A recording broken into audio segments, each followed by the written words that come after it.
7월 첫 주에 짧았지만 믿음의 교회 예배당에서 함께 대면으로 예배 드리게 된 것이 제게는 무척 반가운 일이었습니다. 오신 성도님들께서 저를 따스하게 맞아 주시고 사실 대면으로 성도님들 처음 만나지만 전혀 낯설지가 않아서 좋았던 것 같습니다. 또 예배 현장에서도 말씀에 대해서 즉각적으로 반응해 주시고, 더 좋은 것은 예배 후 떠날 때 맛있는 김밥까지 이렇게 챙겨 주셔서 감사했습니다. 변이에 변이를 거듭하는 코로나 때문에 일상이 쉽게 회복될 것 같지는 않지만 그러나 하나님을 믿는 성도들은 이 시간을 섬김과 사랑을 더욱 실천하며 고통받는 이 세상의 중보자가 되는 제사장으로서의 사명을 더욱 우리가 잘 감당해야 될다라는 생각이 들었습니다. 과학적으로는 백신의 개발로 역병이 종식되는 것처럼 보이지만 또 한편 신앙적인 눈과 성경적 시각으로 본다면 하나님께서 정말 이 역병을 거치게 해 주셔야만 한다는 믿음 역시 진리라고 생각이 듭니다. 성경에는 여러 부분에 대해서 역병에 대한 내용이 많이 시사되고 있죠. 특별히 모세가 가데스 바네에서 반역하는 이스라엘 백성들이 범죄했을 때에 하나님은 그들을 역병으로 치시려고 했을 때에 이제 모세는 이렇게 기도합니다. 민수기 14장 18절에 여호와는 노하기를 더디하시고 인자가 많아 죄악과 허물을 사하시나니 형벌받을 자는 결단코 사하지 아니하시고 아버지의 죄악을 자식이 갚아 3, 4대까지 이르게 하리라 하셨나이다. 구하옵나니 주의 인자의 광대하심을 따라 이 백성의 죄악을 사하시되 애굽에서부터 지금까지 이 백성을 사하신 것 같이 사하시옵소서. 그제서야 하나님은 모세의 기도를 들으시고 그 전염병을 취소해 주셨습니다. 우리 역시 자신과 세상을 돌아보며 회복과 치유를 위해서 하나님께 긍휼을 베풀어 주시기를 기도해야 할 것 같습니다. 톰 나이트는 하나님과 팬데믹이라는 책에서 기도하는 것, 고통받는 세상에서 말없이 기도하는 것, 그것이 우리의 소명이다 라고 말하면서 우리에게 또한 도전을 주고 있습니다. 사실 오늘 본문은 유년주일학교 설교에서 자주 언급되는 그런 내용들입니다. 소년 시절에 사무엘에게 일어났던 일 중에서는 아마 가장 유명한, 모든 사람이 거의 다 아는 이야기일 것입니다. 이 본문의 내용을 바탕으로 해서 그린 그림들도 많이 있는 것을 아실 것입니다. 그런데 이 본문의 얘기는 단지 사무엘이가 하나님을 만났다라는 것으로 끝나는 것이 아니라 하나님을 만난 그 결과 영적 권력이 이동했다는 것이 더 중요한 초점입니다. 영적 권력이 이동한다는 말이 무슨 말일까요? 그동안 엘리가 영적 권력의 핵심 인물이었다면 이제 이 사건 이후로는 사무엘이가 바로 영적 권력의 핵심 인물로 부상한다는 사실입니다. 그래서 이 본문은 그만큼 중요한 의미를 갖고 있습니다. 1절은 이렇게 시작합니다. 아이 사무엘이 엘리 앞에서 여호와를 섬길 때에 여호와의 말씀이 희귀하여 이상이 흔히 보이지 않았다라고 설명하죠. 그런데 3장 마지막에 9절인 21절은 이렇게 끝납니다. 여호와께서 실로에서 다시 나타나시되 여호와께서 실로에서 여호와의 말씀으로 사무엘에게 자기를 나타내시니라. 1절과 21절에서 발견되는 아주 중요한 차이점이 있는데요. 1절은 바로 문제로 시작을 합니다. 어떤 문제입니까? 말씀이 희귀하여 이상이 흔히 보이지 않았다라고 말합니다. 즉 말씀의 부재 현상이죠. 하나님이 더 이상 말씀하지 않는 상태가 된 것입니다. 그런데 21절에서는 이 문제가 비로소 해결이 됩니다. 실로에서 여호와께서 이제 사무엘을 통해서 말씀하기를 시작했다는 것입니다. 즉 영적 부흥이 도래했다는 것이죠. 막힌 혈관이 뚫어진 것입니다. 중환자처럼 의식을 잃은 상태에서 이제는 정상적으로 회복되었다라고 이야기하고 있습니다. 사무엘상 3장 전체가 1절에서는 문제로 시작하고 21절에서는 그 문제가 해결되었다는 식의 구조를 갖고 있다는 내용이죠. 성경을 이렇게 볼 때에 이 구조에 대해서 우리가 주의해 볼 필요가 있는 것이죠. 그렇다면 그 가운데 있는 2절부터 20절의 내용은 무엇에 대한 이야기일까요?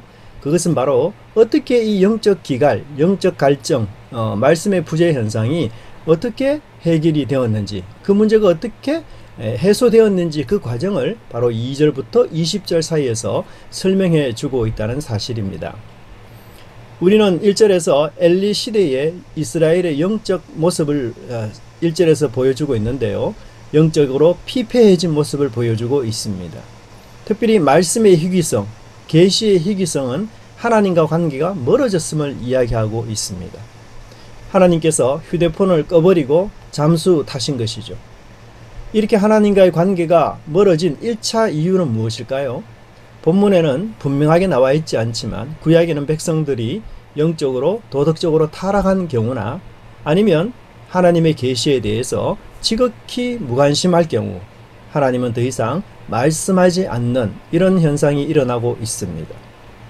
이스라엘은 말씀에 대해서 도무지 관심이 없습니다. 이 말을 다른 말로 한다면 세상적인 관심으로 가득 차 있다는 것이죠. 말씀을 들어 나오지만 마음은 엉뚱한 데 있습니다. 말씀의 자리에 앉아 있지만 말씀이 마음에 하나도 들어오지 않습니다. 말씀 도중에 아멘 하면서 응답하고 그 말씀대로 살기를 결심하지 않습니다. 예배 마친 후에 집으로 가는 길에 마음에 남아있는 말씀이 전혀 없습니다. 사실 기독교인의 삶 속에서 가장 힘든 것이 고난이나 역경이 아니라 하나님과의 관계가 끊어져서 그 은혜를 더 이상 받지 못할 때, 그때만큼 우리 기독교인들에게 위기는 없습니다. 사실 우리가 고난과 불행과 여러 아픔 속에서도 하나님의 음성이 계속해서 내 마음을 울리고 있다면, 그리고 그분의 얼굴빛이 나를 향해 비추어지고 있다면, 또한 하나님의 말씀이 내게 늘 풍성하게 임해서 항상 감동과 감격의 물길로 우리가 살아가며 그 넘치는 은혜가 우리 속에 있다면 우리는 그 고난과 그 역경을 일어설 믿음이 충분히 있는 것이고 그 고난 속에서도 견딜 힘이 우리 속에 충분히 있는 것입니다. 하지만 이스라엘은 자신의 상황을 지켜하고 지탱해낼 그 말씀의 힘이 없는, 하나님의 역사가 없는 이런 아픔의 시대를 살고 있는 것입니다. 계시가 없는 이런 어두운 시대에 살고 있는 이스라엘에 2절에서 보면 어두운 사람이 역시 등장하고 있습니다. 엘리의 눈이 점점 어두워가서 잘 보지 못하는 그때에 그가 자기 처소에 누웠고, 여기서 저자는 이 구절에서 여러 신체 기관 중에 특별히 엘리의 눈에 대해서 이야기를 하고 있습니다. 사실 성경은 사람의 외모를 크게 중요하게 여기지 않습니다. 그래서 사실은 우리가 사모하는 예수님의 얼굴조차도 외모가 어떤지 전혀 우리가 알 수가 없습니다. 그런데도 여기서 엘리의 눈을 지적하는 것은 이 사실을 통해서 우리에게 뭔가 상징적 의미를 전달해 주려는 것이라는 것이죠. 사실 나이가 들면은 모든 신체 기능이 떨어집니다. 눈도 마찬가지고요, 귀도 마찬가지고 많은 이 감각기관이 떨어지는 것이 당연하죠. 그런데도 저자는 그 중에서 특별히 눈을 콕 집어서 이야기하는 것은 바로 엘리의 영적 분별력이 상실되었다는 사실을 이야기해주고, 그러므로서 더 이상 지도자로서의 기능을 할 수 없음을 우리에게 암시해주고 있다는 사실입니다. 사실 엘리는 하나님의 백성을 말씀으로 인도하는 지도자 아닙니까? 사실 선지자보다도 일상적으로 하나님의 말씀을 가르치는 직분은 제사장들이 그 일을 사실 맡아서 하게끔 되어 있습니다. 그런데도 불구하고 영적 지각과 감각이 마비되어서 전혀 깨닫지 못하는 상태, 즉 눈이 어두워서 영적 맹인이 지금 되어가고 있다는 것은 우리에게 굉장한 충격입니다. 왜냐하면 늘 하나님 앞에서 지내는 사람, 늘 말씀을 가까이 하는 사람, 제사와 번제를 주도하는 사람, 이스라엘의 영적 모델인 엘리, 이 사람이 영적 맹인에 사로잡혀 있다는 것, 정말 이것은 믿기 어려운 그런 일이기 때문에 그렇습니다. 이 말을 우리가 달리 이야기한다면 이 영적 무지라는 것은 신앙의 연수와 무관하게, 직분과 무관하게 찾아온다는 것입니다. 큐티를 내가 얼마나 오래 했느냐, 나는 몇 대가 믿는 집안이다, 이런 것이 우리 영적 무지를 방어해 주지 못한다는 것입니다. 누구나 감기에 걸릴 수 있는 것처럼, 누구나 영적 기근에 빠질 수 있는 것이죠. 어제의 성공적인 삶이 오늘의 성공적인 삶을 보장해 주지 못합니다. 어제는 내가 섰다고 생각하지만 오늘은 또 넘어질 수 있으며 주저앉을 수 있는 것이죠. 그래서 그 어떤 누구도 매일 매 순간 영적인 힘을 받지 않고서는 승리할 수가 없는 것입니다. 그렇기 때문에 우리는 이 말씀을 들을 수 있는 기회, 말씀을 공부할 수 있는 이 기회를 사야 되고 붙잡아야 하는 것이죠. 코로나 사태 때문에 사실 여러 가지가 힘들어지고 어려워졌습니다. 학교에서부터 직장에서의 삶, 모임에 많은 제약이 따르고 있고 경제 역시 지금 너무나 어려운 상황이죠. 운동하기에도 쉽지 않는 이런 시기입니다. 그럼에도 교회에 출석하고 소그룹 모임이나 성경 공부를 할 수 없는 이 일이 가장 답답하고 가장 힘들고 가장 어려운 일이라면 그렇다면 너무나 다행스러운 일입니다. 코로나 상황에서 우리의 예배 모임, 하나님을 향한 기도의 모임, 성경 공부와 묵상의 모임 등에 대해서 우리는 조금도 양보해서는 안 될 것입니다. 오히려 줌이나 기타 여러 방식을 이용해서 사실 전보다도 더 많은 은혜의 시간을 확보하도록 노력해야 됩니다. 은혜 없이는 이 시기를 견뎌낼 수가 없는 것이죠. 어떤 방법으로든지 우리의 영적 기갈과 이 갈증을 채울 수 있는 기회들을 만들려고 노력하고 애쓰고 몸부림쳐야 하는 것이에요. 하지만 우리 교회의 현실은 그렇지 않는 경우가 많은 것 같습니다. 가기 싫은 교회, 하기 싫은 성경 공부, 안 하니 더 좋아라 하는 것 같습니다. 물론 우리 믿음의 교회 성도님은 아니라는 생각이 듭니다. 저도 성수연위원회에서 오랫동안 사역을 했지만 사실 작년과 올해만큼 우리 성수연위원 지부들이 어려움을 겪는 그런 상황이 없습니다. 이 코로나 시대에 많은 사람들이 더 이상 교육받기를 원하지 않고 또 강의 요청을 거의 다 중단해 버렸기 때문에 많은 지부들이 지금 어려움을 겪고 있습니다. 사실 오히려 이런 시대일수록 우리가 줌이나 기타 여러 다른 SNS 방식을 통해서라도 말씀을 더 가까이 하려고 애를 써야 하는데 그렇지 않는 것 같습니다. 사실 우리는 지금의 이 상황이 정상적인 상황이 아니죠. 우리의 일상이 빼앗기고 마치 지금 우리는 포로 가운데 사는 것처럼 자유가 빼앗긴 그런 삶을 지금 살고 있습니다. 톰 나이트는 이를 강요된 유배라고 그렇게 표현하고 있습니다. 우리는 그 하나님의 경고 속에서 또한 하나님의 섭리를 믿는 우리들은 믿지 않는 분들과 다른 생각, 다른 행동, 다른 삶을 보여야 할 것입니다.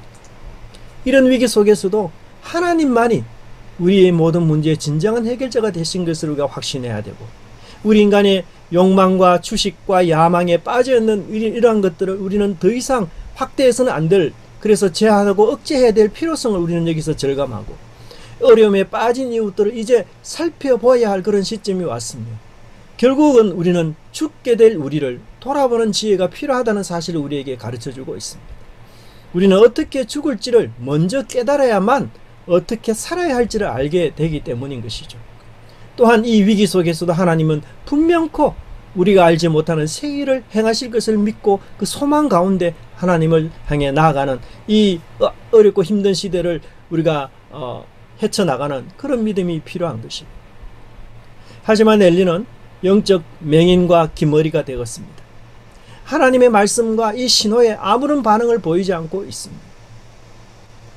포로민으로 있었던 다니엘은 하나님을 향하여 이렇게 기도합니다. 그러하온즉 우리 하나님이여 지금 주의 종의 기도와 간구를 들으시고 주를 위하여 주의 얼굴 빛을 주의 황폐한 성소에 비추옵소서. 나의 하나님이여 귀를 기울여 들으시며 눈을 떠서 우리의 황폐한 상황과 주의 이름으로 일컫는 성을 보옵소서. 우리가 주 앞에 간구하옵는 것은 주의 공의를 의지하려는 것이 아니요 주의 큰 긍휼을 의지하려 함이니 주여 들으소서. 주여 용서하소서. 주여 귀를 기울이시고 행하소서. 지체하지 마옵소서. 나의 하나님이여 주 자신을 위하여 하시옵소서. 이는 주의 성과 주의 백성이 주의 이름으로 일컫는 바 됨이니이다. 내가 이같이 말하며 기도하며 내 죄와 내 백성 이스라엘의 죄를 자복하고 내 하나님의 거룩한 산을 위하여 내 하나님 여호와 앞에 간구할 때. 사실 이스라엘이 포로된 이유는 다니엘의 죄 때문이 아니었죠. 그럼에도 그는 자신의 죄와 이스라엘의 죄를 중보하며 자복하고 있습니다. 포로민 가운데 있었던 느헤미야도 동일하게 기도합니다. 이제 종이 주의 종들인 이스라엘 자손을 위하여 주야로 기도하며 우리 이스라엘 자손이 주께 범죄한 죄를 자복하오니 주는 귀를 기울이시며 눈을 여시사 종의 기도를 들으시옵소서. 여러분, 이 두 사람의 기도의 특징이 무엇입니까? 자신이 짓지 않는 이 죄를 대신 회개하며 중보 기도하는 것이에요. 오늘 우리는 이 같은 왕같은 제사장으로서의 이 사명을 받았습니다. 우리는 엘리처럼 무감각하게 되지 않으려면 깨어 기도하며 하나님 앞에 나아가야 할 것으로 생각이 듭니다. 이제 3절에서는 새로운 장면이 소개됩니다. 하나님의 등불은 아직 꺼지지 아니하였으며 사무엘은 하나님의 궤에 있는 여호와의 전 안에 누웠더니.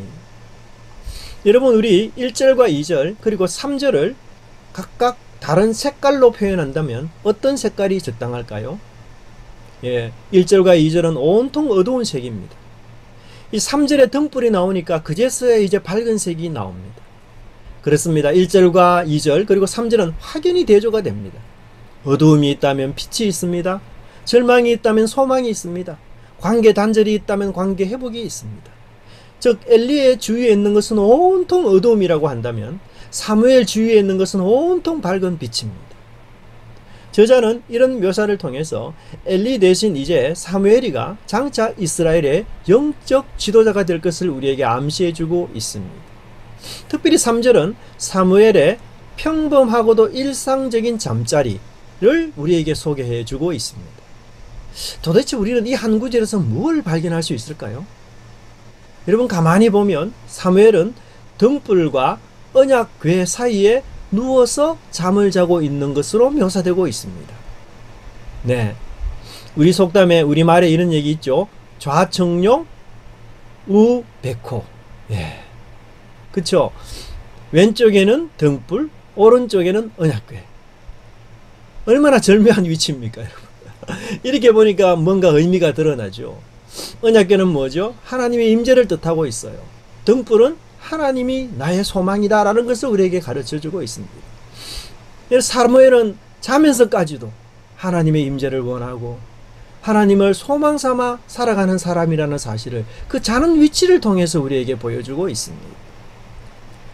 저자는 우리에게 지금 이 사무엘을 처음 소개하고 있어요. 그런데 처음 소개할 때에 틀에 박힌 신앙생활을 말하고 있지 않습니다. 예를 들어서 예배에 전출했다, 헌금을 빼먹지 않았다, 교회사에게 그가 열심히 봉사했다, 이런 식으로 사무엘의 신앙을 우리에게 소개하는 것이 아니에요. 그러나 대신에 그 사무엘이가 자는 위치를 우리에게 보여줌으로써 그가 갖고 있는 이 평소의 생각과 마음이 잠자리에서조차도 흔들리지 않는 사람이라는 것, 그것을 우리에게 보여주고 있는 것이죠. 하나님 곁에 머물기를 좋아하며 하나님 말씀 듣는 것을 기뻐하고 또한 하나님과 동행하기를 늘 소망하는 그런 꿈을 꾸는 그런 사람이었다는 것이죠. 여러분, 우리나 우리 자녀들의 일상의 잠자리는 어떻습니까? 좌에는 핸드폰, 우에는 노트북, 왼쪽에는 게임, 오른쪽에도 게임. 성경을 읽다가 잠이 들고, 설교를 듣다가 잠이 들고, 아니면 TV나 유튜브를 계속 시청하다가 잠이 든다든지. 여러분, 우리는 잠자기 전까지 무엇을 고민하고 무엇을 추구하고 있습니까? 잠자기 전까지 여러분의 눈에 아른거리는 것이 무엇입니까? 명품 옷입니까? 화장품입니까? 스포츠입니까? 웰빙입니까? 자녀에 대한 염려와 걱정입니까? 주식입니까? 여러분, 우리가 오늘 이 본문을 통해서 이제부터 잠자리에서 우리가 가져야 될 관심을 바꾸어 보는 은혜가 있기를 원합니다. 말씀을 읽고 묵상을 하고 말씀을 듣고 설교를 듣고 하나님을 생각하면서 그렇게 기도하다가 여러분 잠자리에 드는 은혜가 있기를 바랍니다. 이렇게 저자는 엘리와 사무엘의 모습을 극명하게 대조시킵니다. 그렇다면 이 두 사람의 운명이 도대체 어떻게 될까요? 누가 하나님께 쓰임받게 될까요? 누가 말씀에 능한 자로 세움을 받게 될까요? 누가 영적 영향력이 있는 사람, 영적 권세가 있는 사람으로 세움받게 될까요? 바로 사무엘이죠. 여러분, 엘리가 놓친 게 무엇입니까? 권세였습니까? 물질이었습니까? 출세였습니까? 아니에요. 모든 것의 근본 되신 하나님을 그가 놓치고 말았습니다. 모든 것의 주인 되신 여호와를 거절하고 거부하고 외면하고 말았던 것이었어요. 그것이 그의 인생을 이렇게 비극적으로 몰아간 중요한 요소라는 사실을 우리는 기억해야 될 것입니다. 이제 4절부터 보면 하나님이 사무엘을 부르시는 장면이 나옵니다. 3장 4절에 여호와께서 사무엘을 부르시는지라 그가 대답하되 내가 여기 있나이다 하고. 그런데 4절부터 10절의 내용을 보면 하나님께서 사무엘을 여러 번 반복해서 부르셔요. 그런데 그 내용이 굉장히 반복적으로 쓰여져 있습니다. 같은 표현, 같은 내용들이 계속해서 나온다는 것이죠. 그래서 우리가 좀 읽기에는 지루한 감이 없지 않아 있습니다. 사실 성경을 쓴다는 것 자체가 편하지 않는 이런 시대, 불편한 시대에 좀 간단하게 요약해서, 예를 들어서 한 번은 사무엘이가 불렀는데 엉뚱하게 엘리에게로 찾아갔다. 그런 일이 3번 있었다. 그리고 4번째 하나님이 부를 때 뭐 이렇게 요약해서 표현할 수 있는데, 저자는 그렇게 하지 않고요, 실시간 방송처럼 이 대사를 고스란히 다 기록하고 있다는 사실이죠.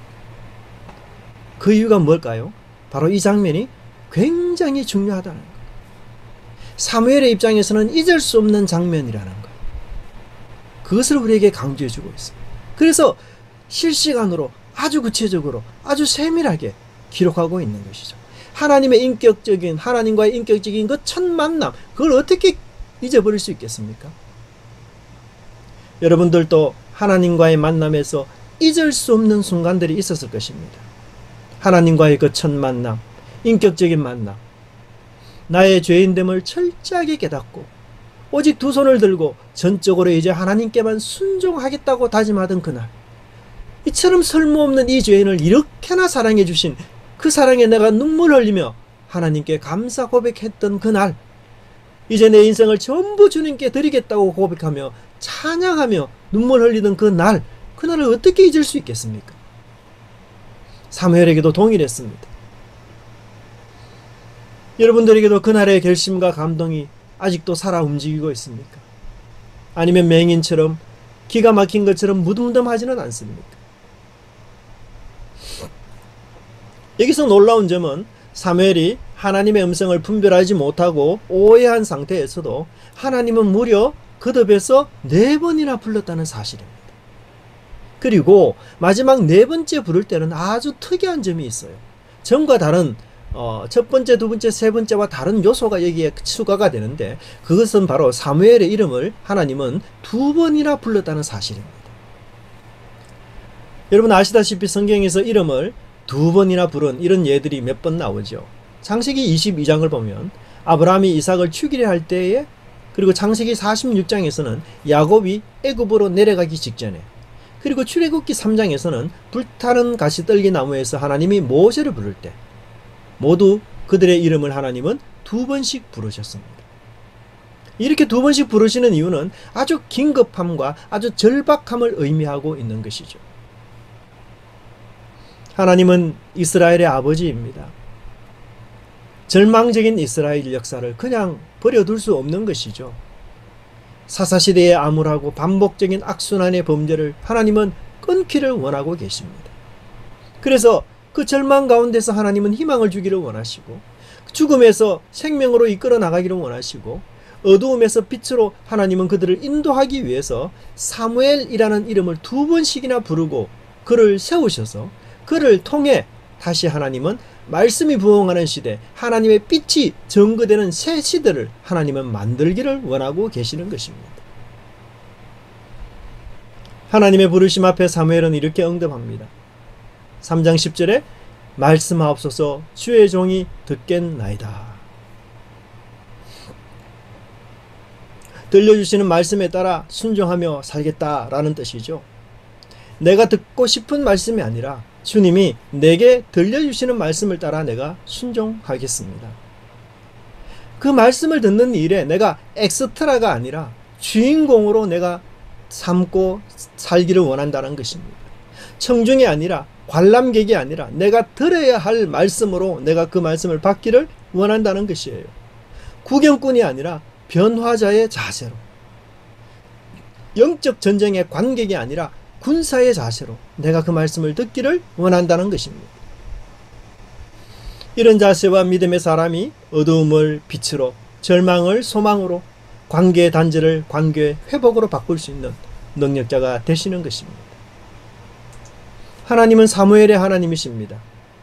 동시에 하나님은 한 사람의 사무엘이 아니라 수십 명의 사무엘, 수백 명의 사무엘이 나오기를 원하고 계십니다. 우리 각자가 이름도 성별도 직업도 나이도 다 다릅니다.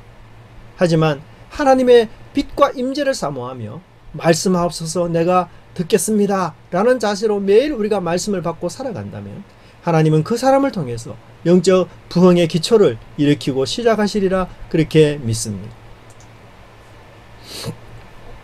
3장 11절의 말씀에 보면 여호와께서 사무엘에게 이르시되 보라 내가 이스라엘 중에 한 일을 행하리니 그것을 듣는 자마다 두 귀가 울리리라 라고 말씀합니다. 사무엘에게 나타나신 하나님은 11절에서 비로소 마침내 말씀하십니다. 여러분 1절을 뭐라고 이야기하고 있습니까? 여호와의 말씀이 희귀한 시대였습니다. 계시가 단절되고 끊긴 그런 시대가 바로 1절에서 암시하고 있어요. 그런데 그 말씀이 가란 시대, 말씀의 기근의 그 시대에 처음으로 하나님이 11절에 사무엘에게 나타나셔서 말씀하셨어요. 그런데 그 말씀의 내용이 뭡니까? 심판에 관련된 내용이었던 것입니다. 이 심판이 얼마나 놀라운지 11절에서 이 내용이 충격적이라고 이야기하고 있습니다. 그래서 듣는 자마다 두 귀가 울린다 이렇게 말하고 있습니다. 즉 하나님께서 엘리 집안에 이 내리실 심판이 너무나 충격적이어서 그 소식을 접한 자가 공포와 전율로 인해서 귀가 멍멍할 정도로 될 것이라고 이야기하고 있습니다. 사실 이 표현은 성경의 다른 곳에서는 예루살렘의 함락, 예루살렘의 파괴로 인한 많은 사람들의 충격 이런 내용들을 언급할 때 이 단어를 사용했습니다. 12절은 엘리 집안에 내릴 심판의 내용을 구체적으로 말하는데요. 내가 엘리 집에 대하여 말한 것을 처음부터 끝까지 그날에 그에게 다 이루리라. 사실 여러분 아시다시피 이 말씀은 이미 2장에서 무명의 선지자가 엘리에게 찾아와서 선언한 그 심판의 내용입니다. 심판의 계시가 2번을 포함해서 벌써 2번이나 지금 언급되고 있는 것이에요. 2장에 한 번, 3장에 또 한 번. 자, 이런 계시의 반복성, 이건 무엇을 의미하죠? 분명히 성취된다는 것을 이야기하고 있습니다. 분명히 이루어질 것이다. 마치 구약에서 요셉이 꾼 꿈이 2번이나 꾼 것과 똑같은 상황인 것이죠. 그렇다면 그들의 죄악이 얼마나 심각한 것입니까? 13절은 그들의 죄악에 대하여 구체적으로 설명하고 있습니다. 내가 그의 집을 영원토록 심판하겠다고 그에게 말한 것은 그가 아는 죄악 때문이 이는 그가 자기 아들들이 저주를 자청하되 금하지 아니하였음이니라. 13절에서는 모르는 죄가 아니라 아는 죄라고 설명합니다. 분명히 하나님께 심판받을 죄, 하나님께서 진노하실 죄, 그런 죄를 알고도 지었다는 것이죠. 그래서 결과적으로 14절에서는 이런 죄는 용서가 되지 않는다라고 그렇게 설명하고 있습니다. 예물로나 제물로도 영원히 속죄함을 받지 못한다라고 선포하고 있습니다. 사실 이 본문은 우리를 굉장히 곤란하게 만듭니다. 왜냐하면 우리도 죄를 지을 때에 아마도 모르고 짓는 죄는 거의 없을 것입니다. 아마 일부분일 것이에요. 죄라는 걸 우리가 알고도 짓는 경우가 얼마나 많습니까 사실은. 아니면 그것을 죄가 아닌 다른 무엇으로 그럴듯하게 포장하는 것이죠. 하지만 여기서 하나님이 지적하시는 죄는 심판과 저주를 받는다는 뻔히 아는 죄를 무시한 채 그것도 담대하고도 대담하게 그렇게 짓는 것을 의미한 것이죠. 한마디로 양심이 완전히 마비가 된 것을 이야기하고 있습니다. 그래서 그들에게 더 이상 회개도 뉘우침도 존재하지 않는 것이에요. 이렇게 회개하지 않는 마음은 사실 예물과 제물로도 속죄받을 수가 없는 것 아니겠습니까? 이제 그들에게 남은 것은 오직 심판뿐이라고 선포하고 있습니다.